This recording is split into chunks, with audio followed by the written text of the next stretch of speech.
Assalamualaikum warahmatullahi wabarakatuh. Perkenalkan, nama saya Fizratul Jannah dengan NRP 50012211146 dari S1 Fisika ITS. Pada kali ini akan menjelaskan mengenai tugas sebagai evaluasi tengah semester mata kuliah seismologi tahun ajaran 2025-2026. Untuk judulnya sendiri yakni analisis penentuan epicenter gempa bumi di Jepang pada tanggal 5 Oktober 2020 menggunakan metode lingkaran atau triangulasi berdasarkan data KINET. Selanjutnya untuk abstrak, penentuan lokasi epicenter gempa bumi ini merupakan langkah penting dalam mitigasi bencana dan juga analisis seismologi.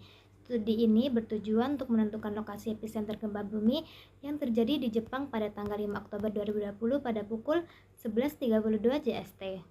Data yang digunakan merupakan data gelombang seismik atau akselerogram dari 3 stasiun jaringan KINET yaitu FKS004, IBR010, dan TCG008.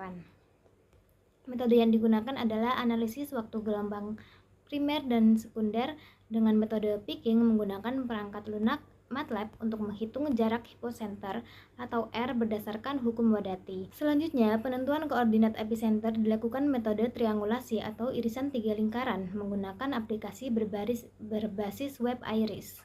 Hasil analisis menunjukkan bahwa irisan ketiga lingkaran stasiun ini bertemu pada koordinat yang sangat mendekati 36,3 derajat north dan juga 140,7 derajat east. Hasil ini konsisten dengan data resmi yang dirilis oleh NIED atau National Research Institute for Earth Science and Disaster Resilience yang mengonfirmasi validitas metode yang digunakan meskipun menggunakan asumsi kecepatan gelombang konstan. Untuk kata kuncinya kita gunakan epicenter, gempa bumi, KINET, triangulasi, gelombang primer dan sekunder.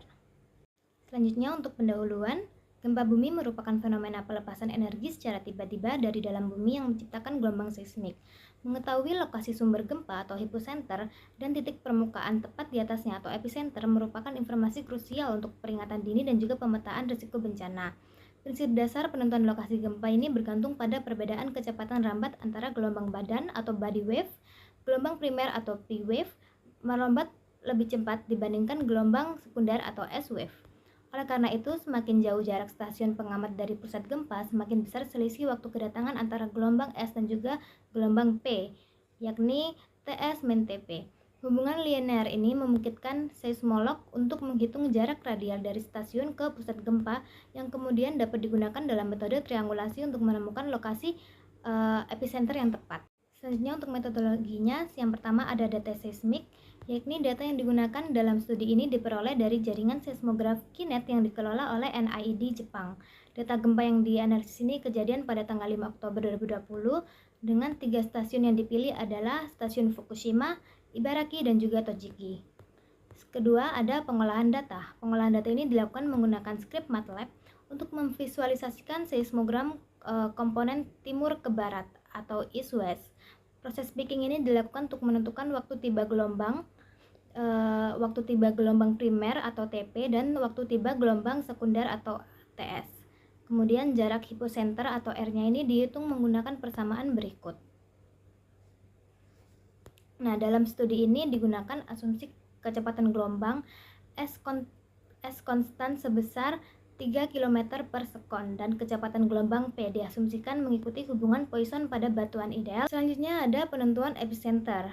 Jadi nilai jarak atau R-nya ini dan koordinat stasiun yang diperoleh kemudian dimasukkan ke dalam aplikasi yakni Earthquake Triangulasi dari IRIS atau Incorporated Research Institution for Seismology untuk memvisualisasikan perpotongan lingkaran jarak dari ketiga stasiun. Selanjutnya ada analisis data. Nah, berdasarkan pembacaan header file data seismik KINET dan hasil perhitungan picking gelombang menggunakan MATLAB, diperoleh data sebagai berikut. Yang saya tampilkan pada tabel 1 yaitu hasil perhitungan picking gelombang. Selanjutnya ada hasil visualisasi gelombang seismik dan hasil picking gelombang primer dan juga sekunder. Untuk gelombang primer yakni garis biru dan sekunder pada garis merah yang saya gunakan menggunakan MATLAB. Dan ada gambar hasil triangulasi menggunakan aplikasi IRIS. Selanjutnya untuk hasil dan diskusi, berdasarkan gambar 3 ini terlihat bahwa lingkaran jarak dari ketiga stasiun berpotongan di satu titik temu yang sangat sempit. Titik pertemuan irisan tersebut mengindikasikan lokasi epicenter gempa bumi. Berdasarkan hasil analisis triangulasi ini, epicenter gempa diperkirakan berada pada koordinat 36,3 derajat north dan juga 140,07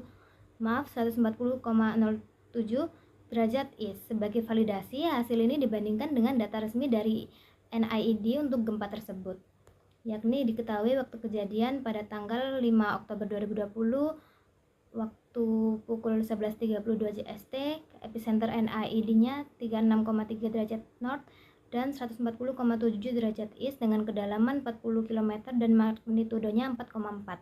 Jadi hasil analisis ini menunjukkan tingkat akurasi yang sangat tinggi, di mana koordinat hasil perhitungan sama persis dengan data referensi. Hal ini menunjukkan bahwa meskipun perhitungan menggunakan asumsi kecepatan gelombang yang disederhanakan, yakni Vs sama dengan 3 km per sekon konstan, metode ini cukup reliable untuk menentukan lokasi epicenter secara cepat. Sedikit deviasi atau ketidaktepatan yang mungkin muncul pada visualisasi lingkaran biasanya disebabkan oleh heterogenitas struktur batuan di bawah permukaan bumi, yang menyebabkan kecepatan gelombang seismik ini tidak benar-benar konstan ke semua arah, berbeda dengan asumsi teoritis yang digunakan. Selanjutnya ada kesimpulan. Jadi pada kali ini dapat ditarik kesimpulan, studi ini berhasil menentukan epicenter gempa bumi pada tanggal 5 Oktober 2020 menggunakan metode lingkaran atau triangulasi. Berdasarkan data dari stasiun FKS 004, IBR 010, dan TCG 008 serta perhitungan diperoleh lokasi epicenter pada koordinat 36,3 derajat north dan juga 140,7 derajat earth. 147,7 derajat east. Hasil ini sesuai dengan data rilis resmi dari NIED. Metode ini terbukti efektif sebagai cara dasar dalam menentukan lokasi gempa bumi. Sekian penjelasan dari saya untuk evaluasi tengah semester mata kuliah seismologi ini. Untuk kesalahan-kesalahan saya mohon maaf, saya akhiri. Wassalamualaikum warahmatullahi wabarakatuh.